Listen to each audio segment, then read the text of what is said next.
This case is about a mother who refers to her child not by his name, but calls him the child.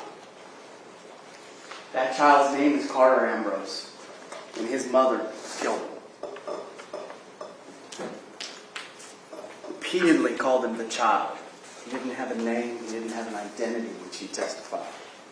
He was just the child, like an unnecessary piece of chattel or an object that gets thrown in the kitchen junk drawer. I told you from the start, you don't have to choose who did what. They are each party to the crime of each other. They are parties to each other's crimes. And there is no doubt that 2-year-old Carter was murdered. He was murdered by the two people who were supposed to care for him. Now, I get 2 opportunities to talk to you. So I get this opportunity, and then the defense is going to get to talk to you, and then I get to come back. But at this point, I kind of want to walk you through the indictment, because there's a lot going on, so I want to take it charge by charge. So count 1 is malice murder. All right? Now, the defense pointed out something, I think when talking about malice murders, murder that involved premeditation. Premeditation is not an element of malice murder. Malice can be formed in an instant, a depraved heart. It's an intentional killing of another without justification. And what you had in this case was testimony from the medical examiner who performed the autopsy, as well as the former chief medical examiner. Evidence of those injuries of the child. All right, not one bruise. There were multiple injuries. In his abdomen, he had hemorrhage in his brain. He had an injury to his groin area, his scrotum, both external and internal. All right, these repeated strikes are malice.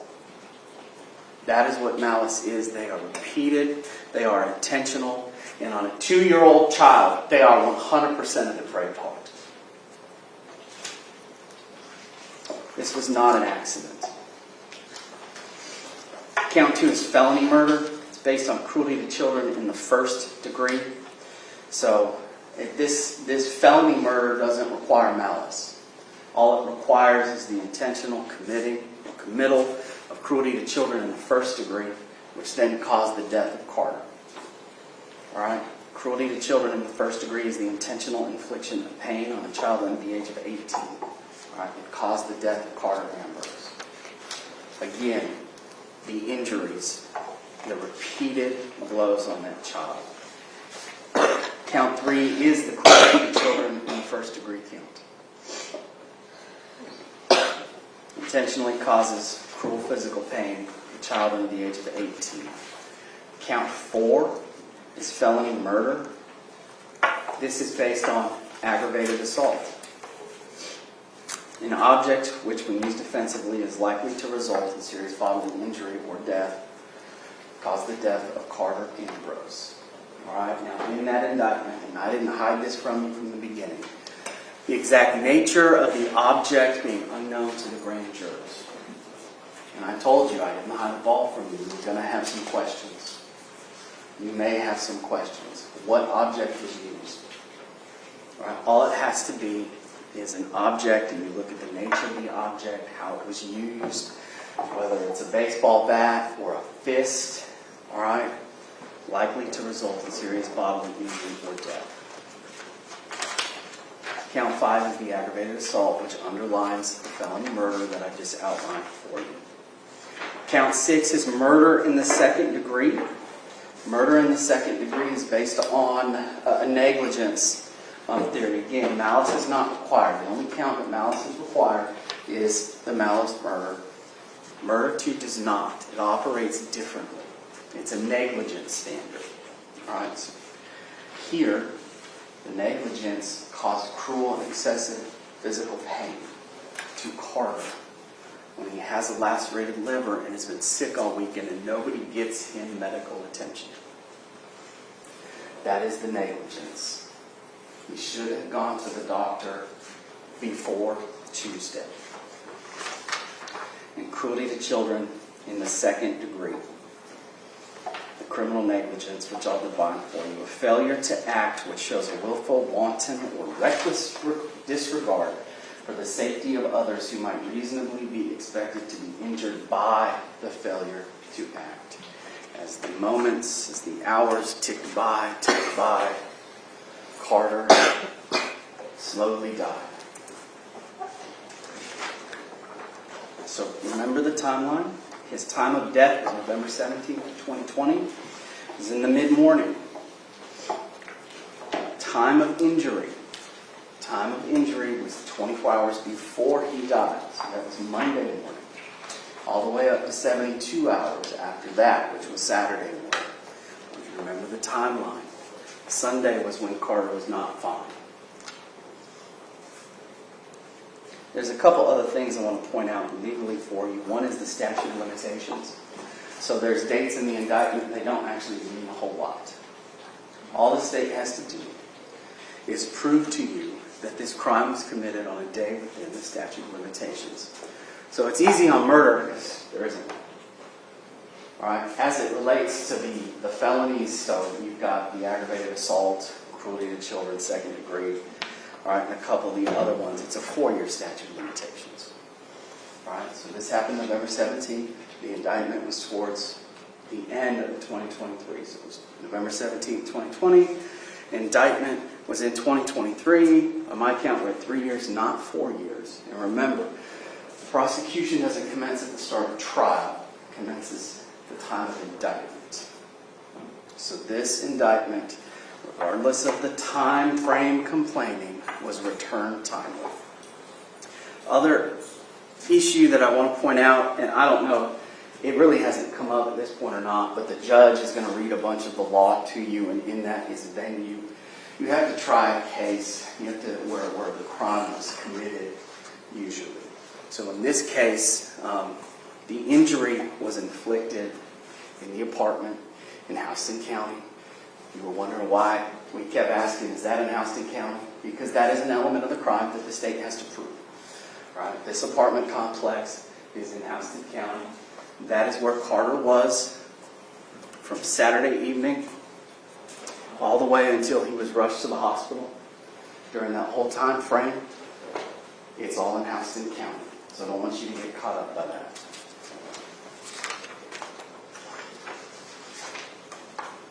Thursday was the last day Kadeem saw his son alive. His 2-year-old boy on a bike. Drops him off at daycare, happy and uninjured. You'll never see Carter again, MF. Those were her words. Boy, how true are they? Friday, he's at daycare. He's happy. He doesn't seem injured. He eats his food. He wasn't throwing up. And the defendant picks him up.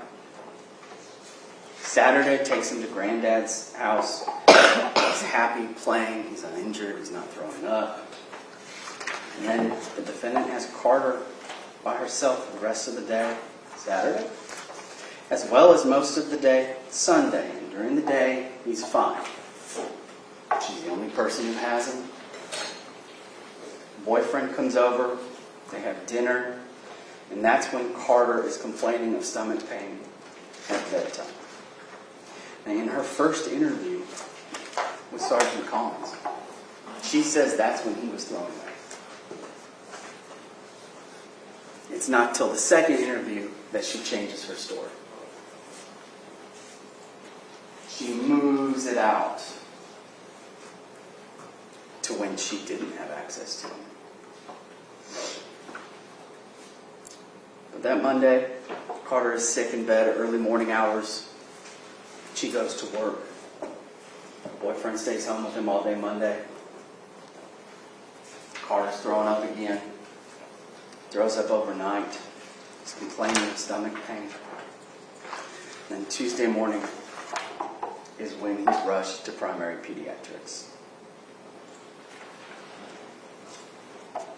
She drives out of her apartment complex within yards of the doctor's office and continues on her day, leaving Keon to deal with her dying child.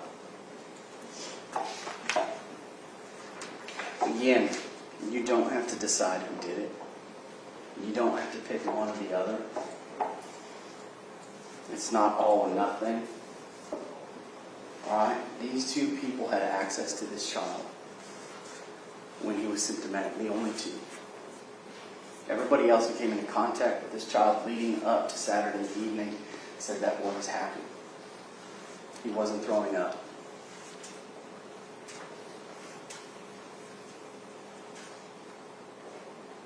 Carter never said, never told the defendant that Keon did it.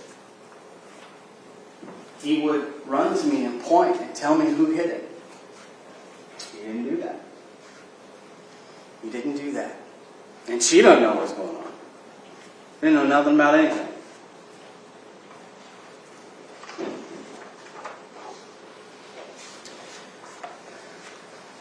She is not particularly worthy of belief. She changes her story. After the fact, she's making up reasons for how it happened.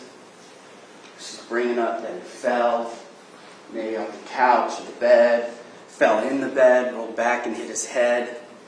She's asking about CPR when Lieutenant Meadows is talking to her. There's a lot to do about asthma, underlying conditions. He was sickly. You heard those medical examiners. There was no underlying disease. His lungs looked fine. What he had was a 2-inch tear of his liver brought on by blunt force impact.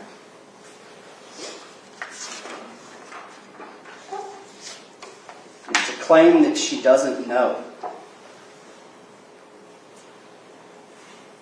I call 30 million times a day.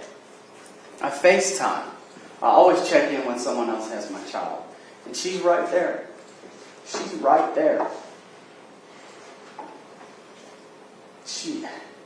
The time frame for the injury, when it was inflicted, right, is the closest to the time of death is Monday morning.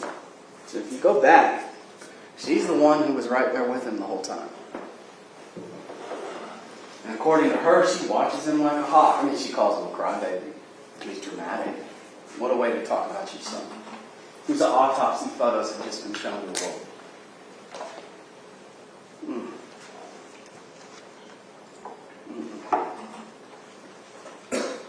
You'll never see Carter again. And then, once the injury's been inflicted, she calls Kadeem. Because he's EMS. And he doesn't come get the child. Boy, does he regret that. I can't imagine having to carry that guilt. I cannot imagine.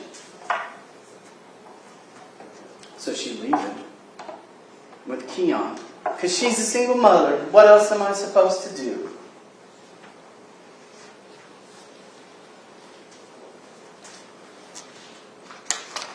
And lets him deal with the problem.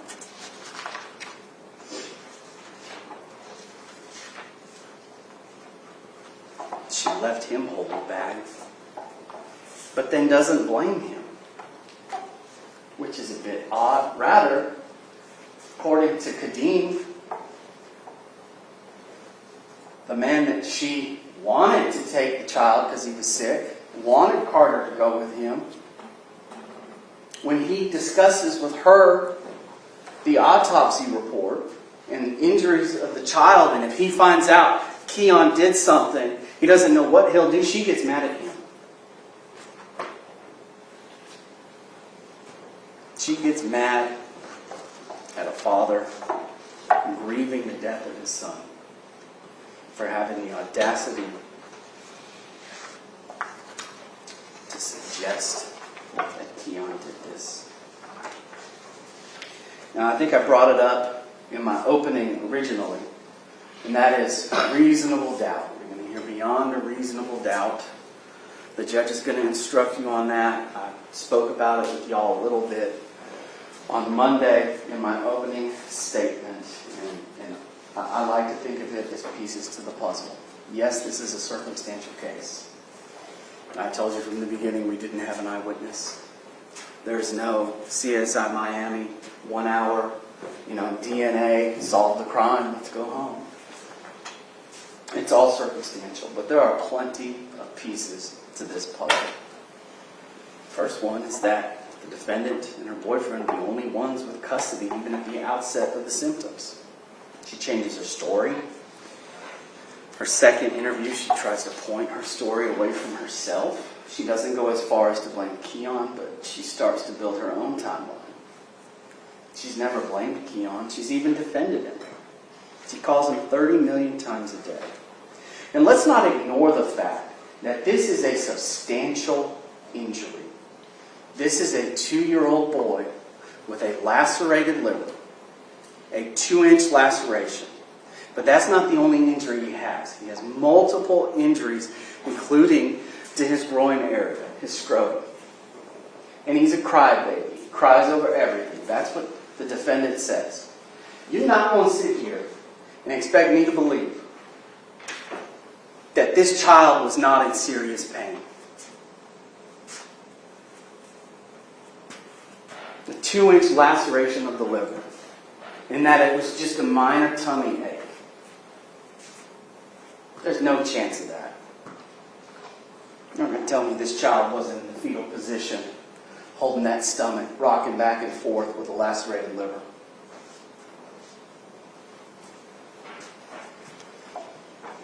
And that's why Kadeem couldn't see his child.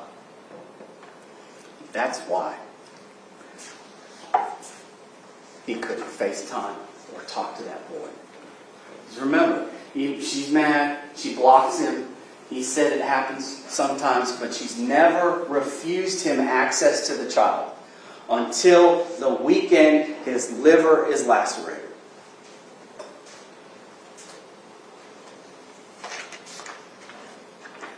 I have serious questions as to whether or not providing the child, letting Carter go with his father or leaving him at home with Keon was not a setup to point this somewhere else. She tells others it's because Carter fell. And she doesn't tell the police that, but she tells daycare workers that. She tells Gazette that. Building this story. How could this have happened?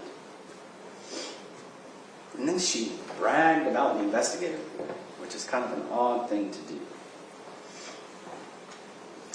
And then when she testified, she couldn't even say Carter's name.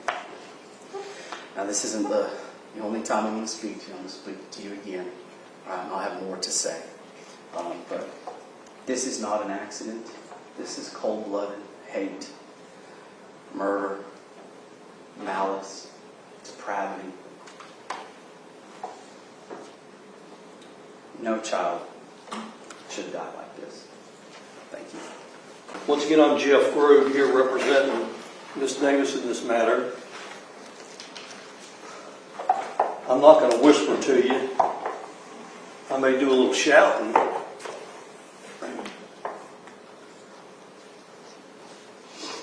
But I want everyone to hear what I have to say about this.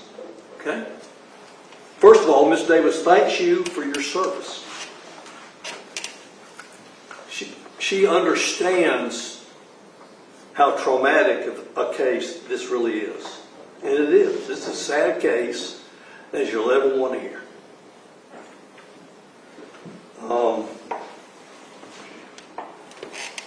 I'm going to talk to you for a bit, then Mr. Dwayne can come back up, and I don't have a chance to say anything else to you. This is it for me. After Mr. Dwayne finishes the next time, then the judge will instruct you as to what the law is.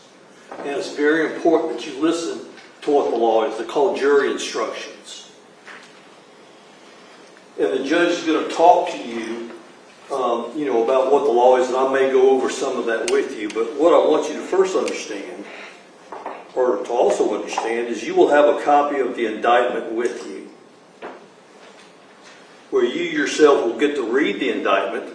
Of course, the judges read it, and we've heard all about it, and it's important.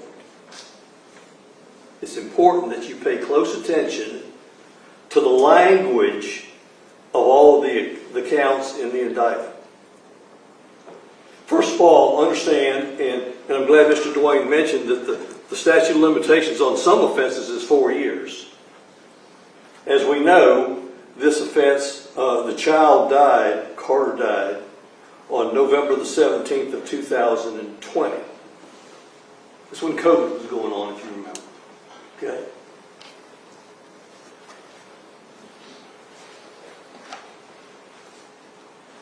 This case was indicted by the Houston County Grand Jury on October the 18th of 2023, almost 3 years later. And of course the state will say, we returned this indictment, it was returned within 4 years. Okay? But think about it.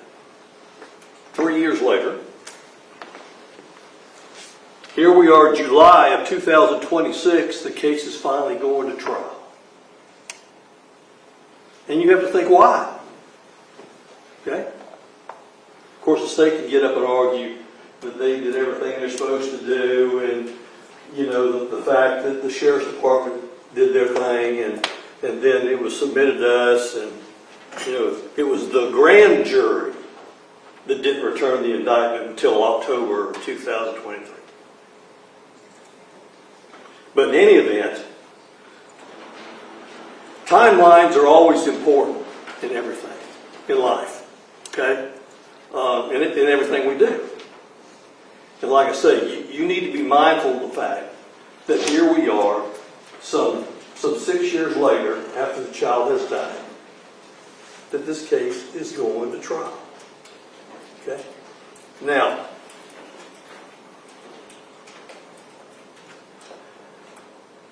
you'll have this indictment, and I want you to read over it. Read over it carefully. And the state has to prove all of these charges against Ms. Davis beyond a reasonable doubt. And that's part of what the judge will explain to you is what does reasonable doubt mean? What does it mean? And the judge will tell you what that means. She's not going to tell you that it means doubt to a specific number or to a mathematical certainty. She will tell you as reasonable doubt means exactly the type of evidence that you need to consider when making your decision as to whether or not the state has proved each and every essential element of each crime charged beyond a reasonable doubt. All I ask you to do is, of course, you've heard the evidence, is follow what the judge tells you. Just follow what she says, and she will tell you what the law is. The first charge, as Mr. Dwayne has said, deals with malice murder, malice aforethought. And I think Mr. Dwayne was, I guess he was saying when he was telling you that my client beat this child to death. Beat this child to death. And the judge will explain to you what malice aforethought means. She'll explain that to you. But that's what the state is alleging in count 1, that Miss Davis beat her own child to death.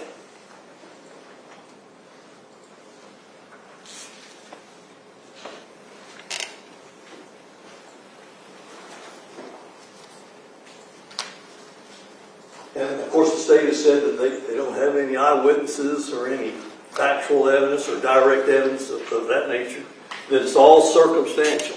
And the judge will tell you the difference between direct and circumstantial evidence and what can be used. We understand that. But the burden is on the government to prove the charges as to malice murder.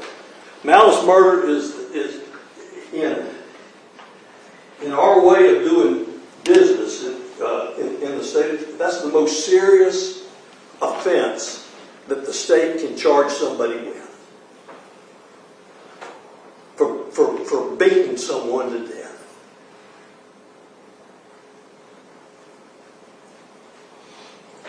I mean, you see malice murder in cases where someone's been shot or been pistol whipped, or and the state has said that they have no theory on what sort of. Every courtroom tells a different story, but one thing never changes: every choice has consequences.